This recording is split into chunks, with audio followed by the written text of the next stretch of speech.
welcome back to the Citizen channel. You're all staying safe and well. This is part 2 of my little tribute to Francis Lee, rest in peace, 1944-2023. But we're looking at his time at City, mainly as a player, but we will touch upon his chairmanship as well. So this is a little tribute, a celebration, if you like, of his time at City and all the wonderful things he did with us.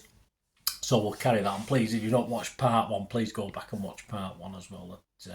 Yeah, sort of best thing to do, isn't it? Right, please, if you are new to the channel, push that subscribe button, push the bell notifications, everything City past and present, of course. If you give us a little thumbs up for this, a little like for this, guys, would be very much appreciated. And we've gone on to 1969-70, so we got up to that in part 1. So after the disappointment of a Charity Shield loss to Champions Leeds at the time on August the 9th, Lee was off the mark as we beat Sheffield Wednesday 4-1 on the opening day of the season at Main Road. He had a little wait though for his next league goal and a 3-1 home win over Coventry on September the 20th. The second game in a 9-game unbeaten league run that also saw him score the winning goal against Newcastle in the final minute in a 2-1 home win on the 8th of October. 2 goals at Forest on the 11th of October, a 2-2 draw, the winning and only goal away at Derby, side-footing home from a Summerby cross on the 18th of October, the goal in a 1-1 draw at Ipswich on November the 1st before scoring a consolation goal from 12 yards. It made it 1-1 in 58 minutes, but ended in a 2-1 defeat to Leeds at home to end the run on November the 29th. The run had taken us from below mid-table to 4th in the division. City lifted the Daily Express 5-a-side trophy without Lee in November, the first of a unique cup treble this season. Yes, we did a treble then. Lee wasn't picked, but alongside Heslop and 3 others, did challenge the so-called 5-a-side champions of Britain to a match with a letter posted on the dressing room wall. But we're not too sure if the challenge was accepted. Perhaps it was behind closed doors, so we never found out. By the end of November, City had won through 2 rounds of the Cup Winners' Cup. Lee scored 4, 2 away, giving City a lead after 5 minutes, and the second on 35 minutes in a 3-0 win, and 2 at home in round 2, one a tap-in on 48 minutes for 2-0, and the other on 55 minutes, a glancing header to make it 3-0 in a 5-0 victory against SK Liège for an aggregate 8-0 win over the 2 legs. Our league form though began to suffer just a little bit during December and January. Lee added to his goal, scored the first with a long range effort from 25 yards that nestled in the bottom corner of the Hammers goal in a 4-0 win at West Ham on December the 6th. But it would be another 10 league games before another victory.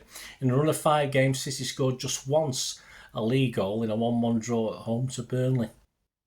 City were doing well in the League Cup, making their way to a December 2-legged semi-final with United, of course. Lee had scored in the round 2 win 3-0 at Southport, and from the spot in round 4 a 2-0 home win over Everton. In the first leg of the semi, he scored a late winning penalty after being brought down in the mud of Main Road and beat Stepney to his right in a 2-1 win. We beat them 4-0 in the league just 2.5 weeks before. We went through to Wembley on March the 7th with a draw at Old Trafford. The Summerby goal was a result of a Francis Lee indirect free kick. Lee unknowingly thought it was direct. If you watch it back, yeah, the referee clearly does have his arm raised for the indirect, but obviously Lee was so busy concentrating on what he was going to do, he hadn't realised.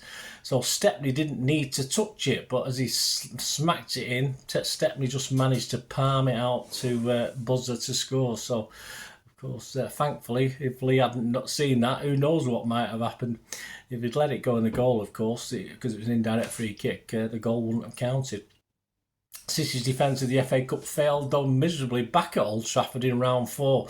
Revenge for them then. And previously he'd claimed that City could win the Grand Slam this season. We can win all the trophies, he'd said very boldly. We had to settle for a mini slam though, didn't we? This was the only derby at Old Trafford that Lee would be on the losing side. A week before City met West Bromwich Albion in the League Cup final, he scored the only goal in a 1-0 win over Ipswich at Main Road. From February, as injuries hit the squad, Lee would also wear the number 8 and 10 shirts. He wore number 10 in the League Cup final. On the 7th of March, City arrived at Wembley back from a quarter-final Cup Winners' Cup semi in Portugal. On Lee himself, the League Cup final programme described him as chunky, stocky, strong, marvellously powerful runner, difficult to dispossess and one of the best right footers in the game. Tremendous confidence is the cornerstone of his game, and this is one reason why he is and will remain a regular member of the England team. He did for a while. The final, comically called the Cabbage Patch Cup final by Joe Mercer, became one of his best performances, and Lee himself deemed it my dream game for the City Matchday programme, City versus West Ham on the 14th of January 1978. So I've got the programme here, so we're going to go over to the dream game article as he talks about the final and the build-up to this final. He says it was a traumatic week to say the least. It started with the long haul to sunny Portugal for a Cup Winners' Cup quarter-final first leg tie against Académica de Coimbra and ended in the cold slush and mud of Wembley where we won the League Cup. The contrast was much sharper than it might appear in cold print. In Portugal it was like a warm summer here at home with players walking around in shirt sleeves, and after a game in which we were held for a goalless draw, there were a further few hours to relax in the sunshine before returning to England, which at the time was covered in snow. And problems did not end there.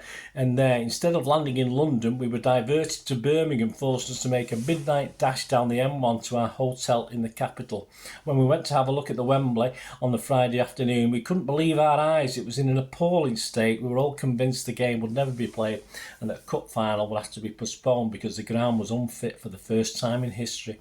But Wembley officials got the pitch sorted out, although it quickly cut up when the game started, with Albion racing into an early lead through Jeff Astle. But even that sharp blow did not unsettle City, and we set about Albion in no uncertain manner. The equaliser from Mike Dawes took a long time coming, but I particularly was never worried that we would not win this game. Extra time was necessary and we created a host of chances before Glimpardo got the winner. I felt I had a good match myself and I rated it as one of the best team performances by City at the time. So that's classed as Francis Lee dream game. I remember watching the teleprints from Grandstand, and it went into extra time and Grandstand finished and we didn't know the score, so I ran upstairs to try and find out on the radio. But hey, it wasn't easy in those days to follow your team. With the League Cup on the shelf, Lee scored a penalty in a 2-1 win at Old Trafford on the 28th of March. His goal gave City a 1-0 lead after 10 minutes after Young was brought down by Stepney. Lee's pen smashed into the top corner, giving Stepney no chance at the Stretford end. Despite defeating Schalke in the first leg of the Cup Winners' Cup semi-final, he scored in a 5-1 win at Main Road. He made it 4-0 on 52 minutes after a through ball from Doyle. He smashed it home into the corner to send City to Vienna for the final. Franny reflected on a Cup Winners' Cup final against Gornik on the 29th of April. He said, "The result was better than we dared hope. Secretly, I thought beforehand that Gornik were going to be really difficult, and that we might somewhere be out. We could easily struggle unless we absolutely peak form." After 11 minutes, Neil Young snapped up a chance presented to him by a lapse on the part of Poland's international keeper, Koska. And 2 minutes from half-time, I hit a penalty in via the keeper's legs. Yeah, more or less went through him. Our rhythm was disturbed for a while when Doyle was carried off in the first half with a leg injury, but we seemed to be cantering to victory when the Poles surprisingly pulled back the score to 2-1 in the 69th minute. The rain had started to bucket down, and even when they scored, I felt our only chance of losing the game was it called off. There was a real fear of this at one time, but Gornik obviously sensed they were back in with a chance because they tried to put the pressure on us. Even their goal was diverted off George Heslop, and I think Joe Corrigan would have saved but for this. In the last few minutes, I think Gornik got the message that we had been on top throughout the game and intended staying on top. We certainly felt we were good winners.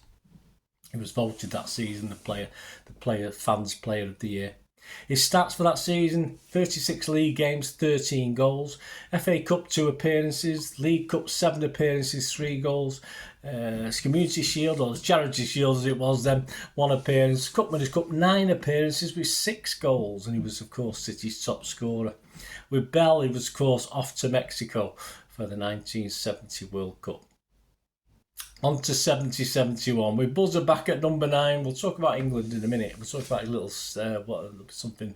Obviously, that 1970 was a big World Cup for me as well, being a a 10 or 11-year-old. I think I turned 11 while the World Cup was on. Anyway, we'll talk about that in a bit when we talk about Lee's England appearances. With Buzzer back at number 9 for the first 3 games. This is season 70-71. Lee would don the number 10 shirt, but back at number 9 for the visit at Blackpool on the 26th of August, he opened his goal tally for the new season, a 2-0 win. On the 5th of September, he was scorer again in a 4-1 home win over West Bromwich Albion. He scored the first. How he scored from the tightest of angles, only he will know, but the keeper and 2 defenders were all on the line and he still beat them. And he was on the score sheet again 4 days later with City's goal in a shock 2-1 defeat at Carlisle in the second round of the League Cup. The holders were out already. Typical City. By the time Lee scored in a 4-1 main road win over Stoke on the 19th of September, he made it 4-0 after 67 minutes. City sat second in the league, a point behind Leeds with a game in hand. A small shock in the Cup Winners' Cup when an early league goal equalising on 6 minutes at Irish club Linfield at the end of September saved our blushes. We went on to lose 2-1, but after a 1-0 home win, Lee's goal took us through on the away goal rule. On the 17th of October, a goal in a home 1-1 draw with Saints, but wins were hard to come by all of a sudden until he notched one in a 2-0 home win over Ipswich 2 weeks later. Lee scored in both legs of the next Cup Winners' Cup game against Hammond, a 3-0 win in aggregate. On the 21st of October and the 4th of November, he scored our only goal in a 1-0 win away after 65 minutes and the second in a 2-0 home win after 67 minutes. He got both goals in a 2-0 main road win over West Ham on the 21st of November.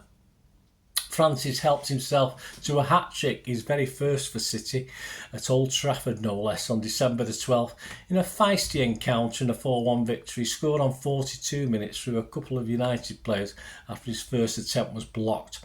On 53 minutes his shot trundled over the line after a buzzer cross, and on 58 minutes a looping rare header from an half-a-man cross to put us 2, 3 and 4-0 up respectively. Sadly, of course, that game we lost Pardo, who was stretchered off and was out for a long time. Definitely damaged City's and England's performances. I think he had great potential to play for England as well at the time. It was a big blow. Lee admitted it dampened the enthusiasm with his 3-goal haul at Old Trafford. A week later, a goal at Turf Moor. He scored in a 4-0 win, but January and February to see any hopes of a title flitter away, and we fell at the 5th round hurdle in the FA Cup. In 10 games, City had only lost 3 but drew the other 7 in the league to lose pace with the top teams. So the only glory we could seek would be back in the Cup Winners' Cup. In the quarter-final versus Gornick, it stood 2-2 on aggregate after the home leg, but Franny would score the third in a 3-1 win after Bell had beat half the Gornick team to fire a shot for Lee to sniff out the rebound as the keeper parried it. And we were through to a semi-final match-up with Chelsea. In the 2-0 away defeat, Lee had suffered rough treatment from Gornick's centre-half, who at one point kicked Lee up the arse. He said, "I couldn't sit down properly for about 3 weeks afterwards. I had to sit on the edge of a chair." As was the case last season, City were now suffering from a number of key player injuries as well as long-term absence of Pardo. City failed to get on the score sheet for 6 league games on the bounce from 30th of January until the 20th of March, when a league penalty rescued a point at home to Coventry. He was scoring 2 more league games as City finished mid-table, 1-1 main road draw with Chelsea, scoring on 80 minutes to make it 1-1. And on the 17th of April, and in the 4-3 loss to United in our final home game and match of the season, his goal in 80 minutes made it 4-2. Still lost. I believe that was one where it was all played at like a friendly, because it was something to do with it. We'll talk about someone else getting one at a sort of this is your life moment for United. An injury-ravaged City lost to Chelsea, of course, in the Cup Winners' Cup semi-final, 1-0 away and 1-0 at home. We had no doubt that a full-strength City team would have beat Chelsea in both games. His stats for that season, 38 league appearances, 14 goals, 2 FA Cup appearances, 1 League Cup appearance, 1 goal, 9 Cup Winners' Cup appearances, 4 goals. And that brings us on to 71-72 season. Off the pitch, Lee's sharp business acumen ensured he was well on his way to becoming a multi-millionaire, all on the back of his paper business, or bog rolls to be blunt. On the pitch, it was to be something special for Franny, and so very nearly special for City and all of us. Wyn Davies, who Lee had played alongside at Bolton, joined the club. Remember, he did say he preferred to play alongside a big striker. Lee spent some time in South Africa playing for Cape Town City. He played 5 games in 5 weeks, but it wasn't to tide him, that's for sure. He wore the number 10 shirt with Davis wearing the number 9. After a home loss to last year's runners-up Leeds, he scored in the next 4 league games. 2 against Palace at Main Road on the 18th of August, 1 at Penn in a 4-0 win. 2 at Stamford Bridge, including another penalty which he won, brought down in the box. He smashed the ball into the top corner to the keeper's right to bring City back in it at 2-1 on 48 minutes. And an equaliser on 52 minutes fired in with his left foot from just inside the box for a 2-2 draw on the 21st of August. Ali Penn couldn't stop a 2-1 defeat at Wolves on the 24th of August, and he got the 4th goal in a 4-0 home win over Spurs from 25 yards out on the 28th of August. City's League Cup run was short-lived.